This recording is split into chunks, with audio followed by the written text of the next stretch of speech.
Déjà en 2024, lors des Vodou Days, et plus précisément au cours d'une interview, il appréciait ou attirait l'attention sur le fait que personne ne doit faire la guerre à Patrice Talon, le président de la République du Bénin. Environ un an après, on parle depuis dimanche dernier du coup d'État déjoué, un événement historique, je vais dire, qui a été déjoué grâce à l'appui des loyalistes et à l'aide ou à l'intervention de l'armée nigériane et celle française. Il paraît jeune, mais maîtrise la science qu'est le FA. Il est désormais, je pourrais le dire, un habitué de ce plateau. Bonjour Ardent Prost Djenota. Bonjour Madame Carole, bonjour Monsieur, bonjour les téléspectateurs qui nous suivent. Vous l'auriez compris, Moïse est sur ce plateau pour l'équilibre du plateau, bien évidemment. Il aura peut-être des questions à l'endroit de notre invité qui est un chercheur en humanité et classique. Bienvenue une fois encore. Merci Madame Carole. Alors Monsieur Djenota, ce coup d'État est-il la matérialisation ou si vous voulez la concrétisation des prédictions du FA ou du CRUFA dernier? Merci Madame Carole. Avant de vous répondre, je tiens à condamner avec toute la rigueur et toute la fermeté que nos ancêtres nous ont laissé en héritage cette tentative de coup d'État à l'encontre du peuple béninois, parce que lorsque vous décidez d'arracher à un peuple de force le dirigeant qu'il a élu, ce n'est plus seulement au dirigeant que vous en prenez. Vous vous en prenez à tout le peuple. Et donc, je dis paix profonde à l'âme de toutes ces personnes qui sont tombées prématurément pour que la situation sociale dans notre pays ne s'embrasse pas. Qu'ils vous souviennent déjà qu'en 2025, lors de l'explication du Polychetula Klebo Fubidi Yeku, j'avais attiré l'attention de son Excellence, le Président de la République, et de toutes les têtes couronnées, parce que j'avais expliqué que le TOFA s'adresse essentiellement au Président de la République et à la chefferie traditionnelle, et que c'est ensemble qu'ils doivent trouver la solution. Et j'avais attiré l'attention sur la vulnérabilité spirituelle quant à ce qui concerne la sécurité de nos terres. Vous savez, enfant, on a l'habitude de dire que et ouais, non, bon, et quand ça il faut traduire ça aux téléspectateurs. Merci. Vous savez, on a l'habitude de dire Fa, mais en réalité, c'est celui par qui Runkeme s'exprime qu'on appelle Fa. Ce que nous consultons, que nous adorons, que nous vénérons, on l'appelle Runkeme. Ça signifie au cœur du sang, parce que comme je le dis, le Fa, c'est à plus de 98% de la biologie moléculaire et qui nous renseigne sur le contenu de nos sangs. Parce que quand vous prenez les doux, ça parle du groupage sanguin, du legs génétique, d'un ensemble de choses. Et c'est sur tout ça que nous nous basons pour prédire certaines choses. Donc, ce que nous disions, ce n'était pas un hasard. Le problème, c'est que depuis un moment au Bénin, très peu de personnes écoutent véritablement le FA. Les gens préfèrent écouter leur volonté, surtout les politiciens. Nous, les praticiens du FA, nous ne sommes pas des politiciens, les vrais. Donc le FA a pu anticiper sur le coup d'État du 7 décembre. Si nous n'avions pas le FA, la solution serait tout autre. C'est parce que les gens ne comprennent pas le fonctionnement du FA qui pensent que c'est mystique ou que c'est du charlatanisme. Non, c'est une science sans doute l'une des plus évoluées au monde. Et comme elle a dit, il y a 2 ans déjà, je disais que personne ne fasse la guerre au président Patrice Talon. Je l'ai dit à Ouida, dans la cabine de Yemi Alade où j'ai été interviewé avant le conseil. Et je disais, les vidéos sont encore là, qu'il soit bon ou mauvais, que c'est nous qui l'avons porté. Donc, c'est une réflexion collective. Alors, quel est le signe ou le message qui alertait sur cet événement? Merci. Quand vous prenez le Tchétoula Clébo Foubidi Yekou, le Poli a parlé pleinement de la guerre. Et comment est-ce que le phare renseigne? Quand vous regardez autour de nous, depuis un moment, nous sommes attaqués par des djihadistes. Et quand vous regardez une configuration, toutes les nations qui font l'objet d'attaques djihadistes finissent par évoluer vers un coup d'État. Pourquoi? Parce que les soldats sont au front et ils prennent goût à la guerre. Et vous savez, quand vous avez une âme et que vous pouvez ôter la vie à quelqu'un et que vous le faites de façon répétée, tout ce qui est excessif dévore. Ça commence par vous posséder. Quand on parle de possession, c'est biologique. Ce sont des énergies que nous développons en nous et qui finissent par prendre possession de nous d'une façon ou d'une autre. Et c'est pour ça qu'au-delà de la condamnation, et je dis plus jamais de coup d'État au Bénin, parce que nous avons fait l'option depuis 1990 du renouveau démocratique. Nous avons déjà connu les coups d'État. Ce n'est pas maintenant que quelqu'un va nous apprendre ce que c'est que la prise de pouvoir par les forces armées. Alors, si l'événement s'est presque produit, je dirais, est-ce à dire que les sacrifices ou tout ce qui devait être fait traditionnellement n'ont pas été faits? Vous savez, les sacrifices seuls ne résolvent pas tous les problèmes. Quand vous faites des sacrifices, c'est pour, dans un premier temps, canaliser les énergies qui sont déjà dans une prise de position excessive. Le Bénin doit aller vers le dialogue. Il y a une situation d'absence totale de dialogue dans notre pays. Et même quand vous voyez cette situation actuellement, c'est comme s'il y a une guerre sur les réseaux sociaux. Or, c'est la cohésion sociale, puisque là, nous sommes en train d'aller vers des élections. Nous sommes dans une situation de coup d'État 7 déjoué. Nous avons une partie de l'armée qui serait contre le régime en place. On a fort heureusement une autre partie patriotique qui est là. Qu'est-ce que ça augure pour nous? Dans le même temps, il y a des djihadistes qui sont toujours à nos portes. Donc ça crée une situation... Et qu'est-ce que le phare en dit, cette réalité-là? Mais si, ce que le phare disait depuis 3 ans, c'est la priorité au dialogue.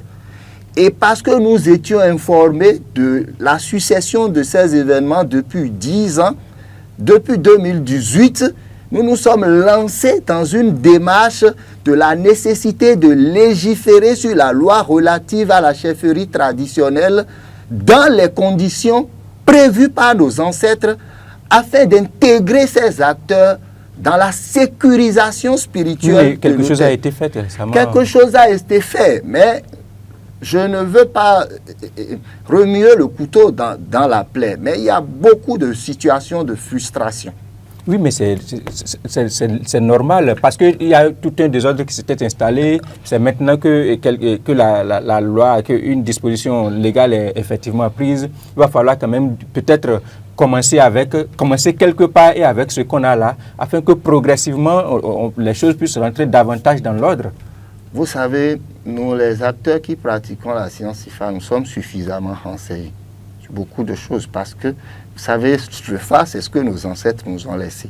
Donc, toutes les personnes qui aujourd'hui essayent de s'affronter sur le champ politique en fonction de leurs intérêts viennent vers nous pour s'exprimer et nous, on les écoute. Donc, nous avons des informations, c'est un peu comme des confections. Nous avons des informations que nous ne pouvons pas porter à la place publique, mais qui sont des informations qui nous préoccupent depuis fort longtemps. Nous faisons ce que nous sommes censés faire, nous, prier, faire les sacrifices, mais nous attirons l'attention sur ceux qui ont le pouvoir politique et le pouvoir public de nous conduire dans la paix, puisque le phare nous ordonne de vivre en harmonie. C'est pour ça que la principale devise de nos terres, c'est la fraternité. Maintenant, en attendant que davantage les décideurs puissent vous entendre, il y a les signes que les décideurs vous écoutent et vous entendent. On vient de le confirmer, parce qu'il y a quand même une loi qui est prise pour organiser la chefferie traditionnelle, comme vous êtes en train de le dire là. Et maintenant, est-ce que, au regard de tout ce qui s'est passé, de la réalité actuelle, Est-ce qu'on peut dire maintenant qu'on a conjuré le sort et qu'on est définitivement épargné, qu'on est à l'abri et que de telles situations ne vont plus se reproduire? Non. Si vous suivez bien mon développement, vous allez comprendre que nous ne sommes pas définitivement sortis de l'auberge, puisqu'il y a certains qui sont en cavale, il y a d'autres qui sont restés fidèles, il y a toujours une situation préoccupante avec les djihadistes. Nous, ce que nous recommandons au nom du FA, ce n'est pas nous. Et je vous ai dit, le FA, c'est l'impartialité. C'est une assise nationale. Il faut une conférence de souveraineté des forces vives de la nation afin que nous puissions apprécier les expériences de 36 ans. Mais on connaît la position du chef de l'État sur cette question-là. Moi, je m'adresse à la nation béninoise, puisque vous savez quand... Qui est le premier représentant de la nation béninoise? C'est le président Patrice Talon. Alors, nous connaissons sa position sur la question. Moi, je ne connais pas sa position. Moi, je connais la position du FA.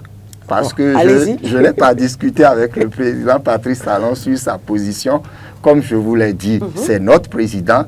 Et nous n'accepterons jamais qu'on l'enlève par force, parce que qui n'avance pas recule. Si on permet qu'il y ait un coup d'État au Bénin, c'est que nous reculons dans le processus démocratique qui vous souviennent que nous étions un repère en matière de démocratie en Afrique.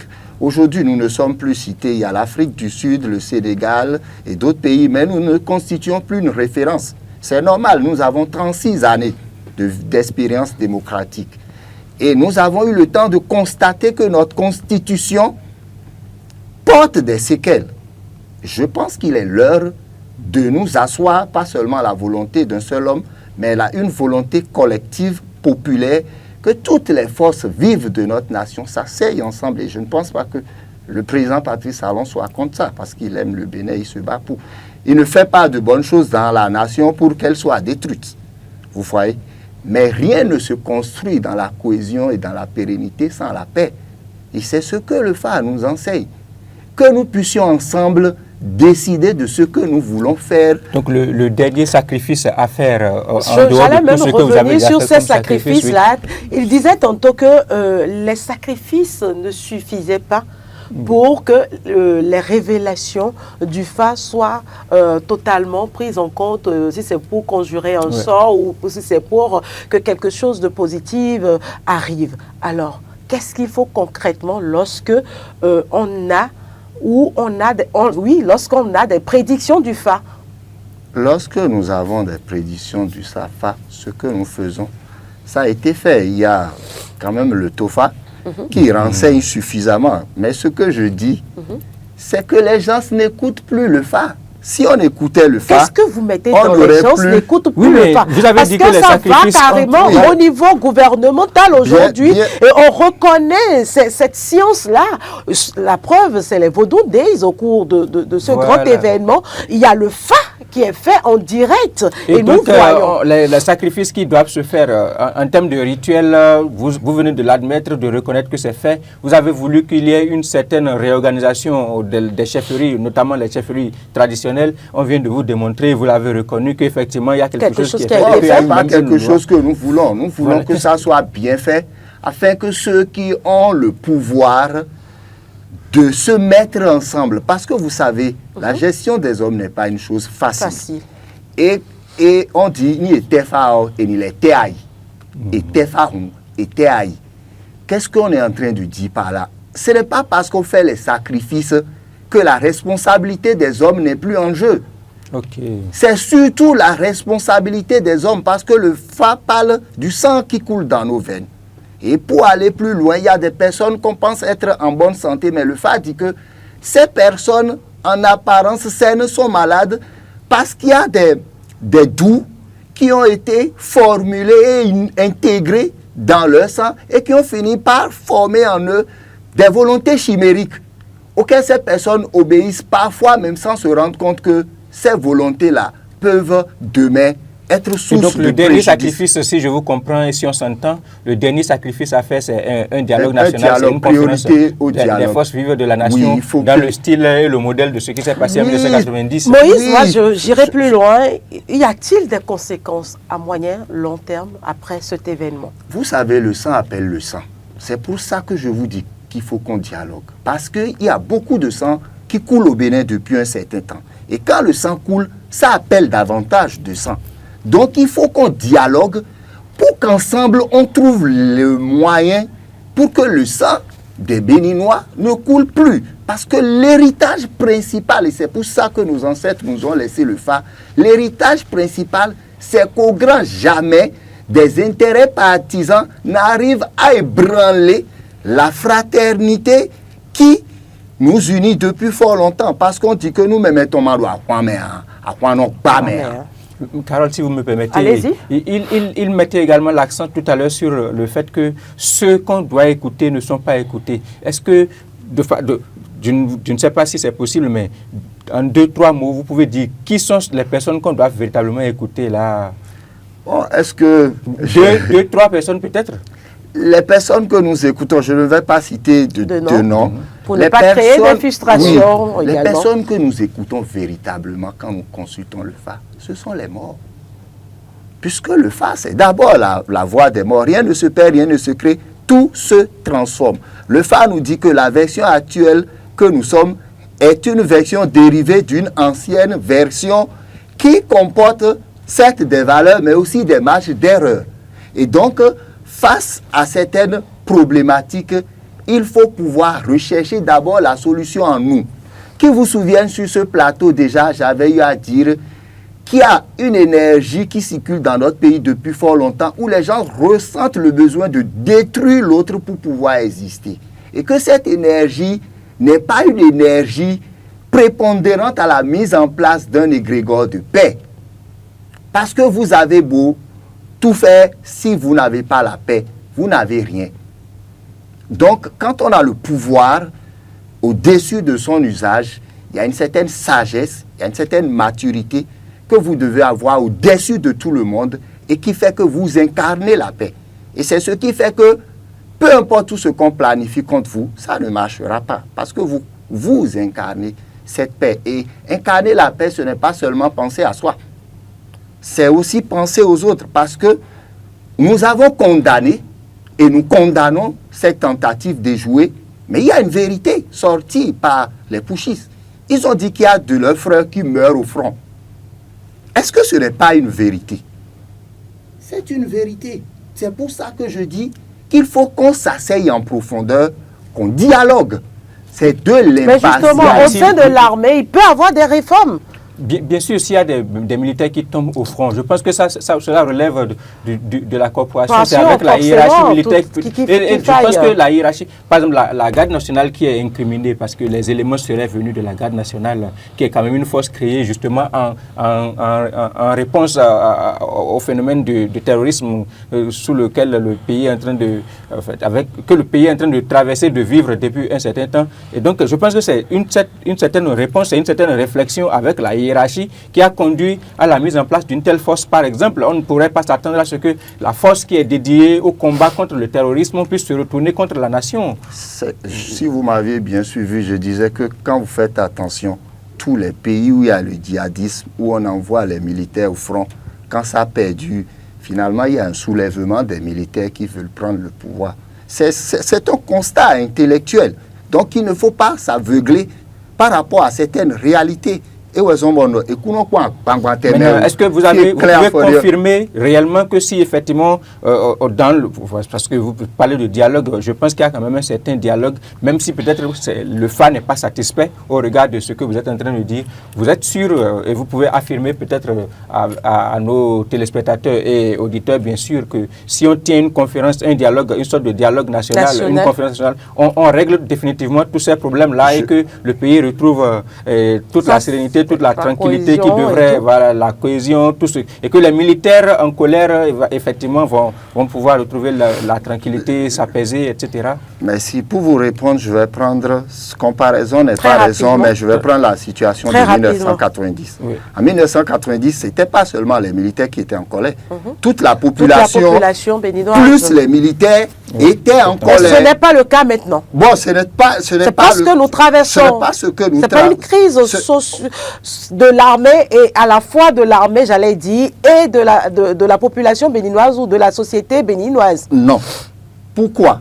Parce que en 36 ans, nous avons réussi à discipliner politiquement le peuple.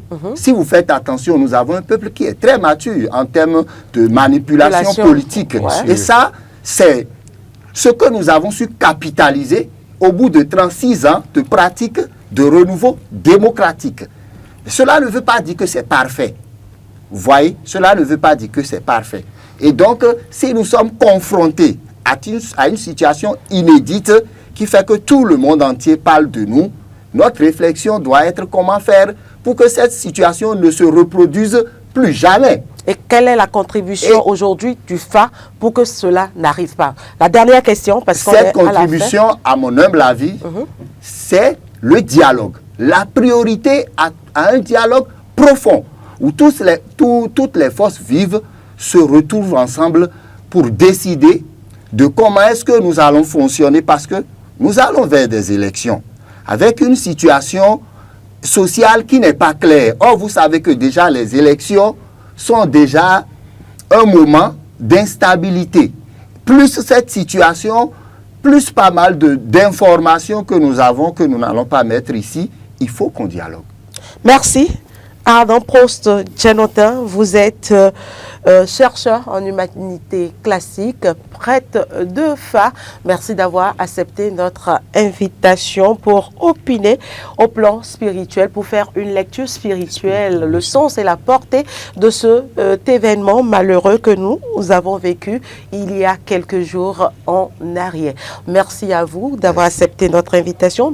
Merci à Moïse qui est resté sur le plateau. Merci aux téléspectateurs également de nous avoir suivis. Très belle journée à chacun et à tous.